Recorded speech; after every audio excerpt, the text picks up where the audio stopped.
spotlight on the women creating an impact, leading organizations, and mission-focused strategic programs across the federal technology and consulting community. This is Impact. So I'm being joined today by Stephanie Geiger, the CEO and founder of Geiger Consulting Group. Stephanie, thank you for hopping on with me today. Thanks so much for inviting me, Marianne. Absolutely. First, tell me what it is you do over there at the Geiger Consulting Group. So Geiger Consulting Group is basically a one-stop shop for government contractors who need marketing and communication support as they are working to be successful in the public sector market. We know it's a very unique and interesting space to be in, and I bring that expertise of 20 plus years of doing business to government marketing. Wow, that's quite a lot. So tell me, what personal experiences have been game changers for you in your career, and how have they shaped the way that you lead today? Sure. So, this is a loaded question, I feel like, because there's so many different places you could go with this answer. Excuse me. I feel like for me, throughout my career, I've definitely had kind of some good and some bad leadership experiences for specifically women that have led me. And as somebody that kind of is a flag-toting feminist, I always want to make sure that I'm taking away some good lessons learned from those engagements. And so I think from just the perspective that I've had throughout my career, women don't always lift each other up when they're in leadership positions. And so I've taken away a lot from that when I've had my own negative experiences where either I felt unmotivated or no one kind of saw me from where I was, helped me get a seat at the table, things like that, where just as I've continued to mentor and or bring people onto my team throughout my career, I've really focused on making sure that people feel like they have a voice, making sure that if there's an opportunity to invite somebody into a meeting that maybe doesn't necessarily need to be there, but can learn from something like that, that I can allow them to have that learning opportunity, allow them to have that moment of visibility, I think is really important. And then also, I've learned a lot about authenticity and just kind of showing up as your authentic self. I think sometimes as women, we feel like we have to either put on a braver face or show a certain level of strength and what that might mean to us. And so just really showing up authentically, I think does wonders when it comes to building and leading and helping others to maybe emulate kind of that level of example as well. And being your authentic self is sometimes very, very hard because a lot of times people will say you're a female, so you're acting like a female. When you're trying to just do a certain thing, whereas if it was a guy doing the same thing, they would think nothing of it. Sure. Yeah.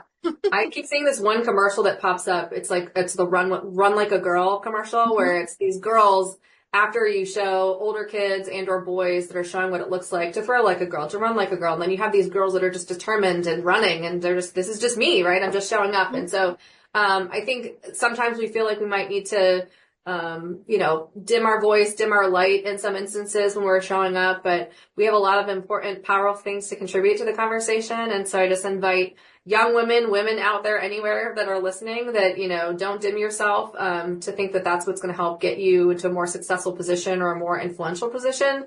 Because, the right people are going to hear you and those people are going to continue to support you and make sure that you get into those positions where you can make change happen or have an impact in some other way.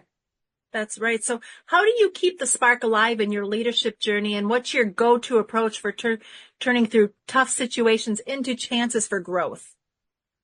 Yeah, I think, continuously learning is always really important for adaptation. And, we've had some really interesting moments in our nation lately happening. And so for me, that was also kind of a self-reflecting moment of, how can I take this as another learning opportunity? How can I dig in to understand other people's perspectives? Because leading with empathy is a huge opportunity for, continuing to allow others to feel seen and to feel heard.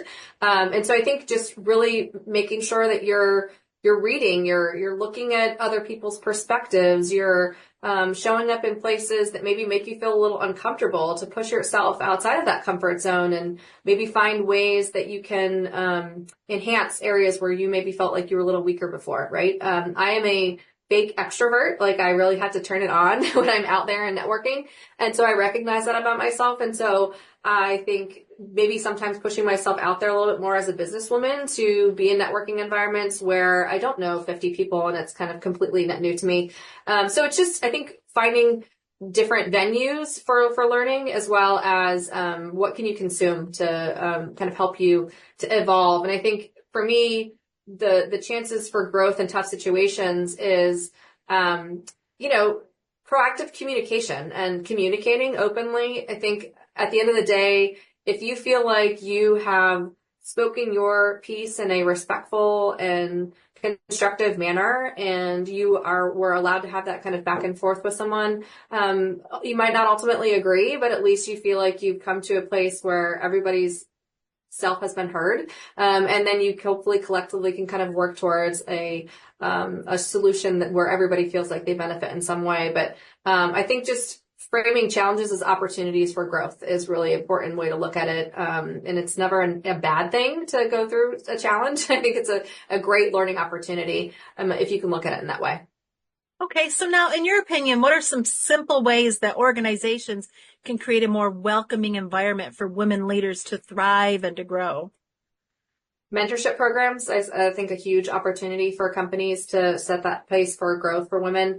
Recognizing that men and women mentors are really important in your career and being able to have kind of those advocates for you as you're moving through either your existing organization or as you might be seeking other mechanisms. I think also, we learned a lot through COVID related to flexible work environments. I think that was incredibly eye-opening for a lot of working women and working mothers, especially, for just what a more powerful way that you could take hold of your career and take hold of your day-to-day with a little bit more of that flexibility.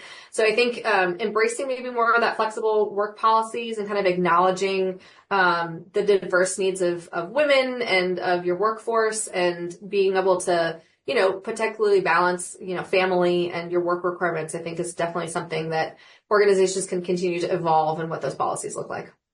Okay, so now what trends or new ideas in the workplace are you most excited about, and how can leaders gear up to ride those waves?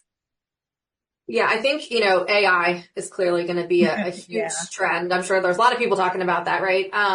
But figuring out how you can lean into that and really educate yourself on what can I do to expedite my day-to-day tasks and use AI in a productive way in that manner. When you're looking at overall company policies and kind of the use of AI and technology, making sure that there's those protection, policies in place, but also allowing your employees to be exploratory and figuring out like what could we do to streamline and expand our resources through the use of AI. I think it's going to be really interesting. I mean, clearly there's a lot of advancing that still has to happen. Human touch is very much required. Subject matter expertise is very much required. But I do think there's a huge opportunity for organizations to look at what are the ways we could streamline our efficiencies through that. And then use the human touch in the areas that it's most required and kind of most beneficial to the organization. I do feel like some people are afraid that AI are going to make people lose their jobs. I think it's going to enhance your jobs and make your day more productive. Yes, 100%. I've been looking at master classes. I'm like absorbing all that I can related to AI because I think there is some of that fear, but because of the fear is probably a little bit of a lack of education around what AI could be used for. And then again, if you're learning how to use it in a way that can enhance your job, you create a more valuable contribution of both yourself and the technology that you're bringing to the organization. So I think looking at it in a way to embrace it and lean into the value that you contribute is a better perspective instead of the fear. This has been great, Stephanie. Is there anything else you would like to add? For me, I just think as a woman leader, it's so important to continue to lift others up, and making sure that you're helping to pave the way for those that are coming along. So again, when can you invite somebody else to the table to expose themselves to something that maybe they aren't doing on a day-to-day basis that will allow them to grow and maybe create some passion in them in an area that they haven't necessarily experienced. So I just always invite other female leaders to do that where they can. And remember that we're just, as strong as the next generation that we're lifting up. So great. Well, Stephanie, thank you for taking the time to speak with us today. Thank you so much. This was a lot of fun.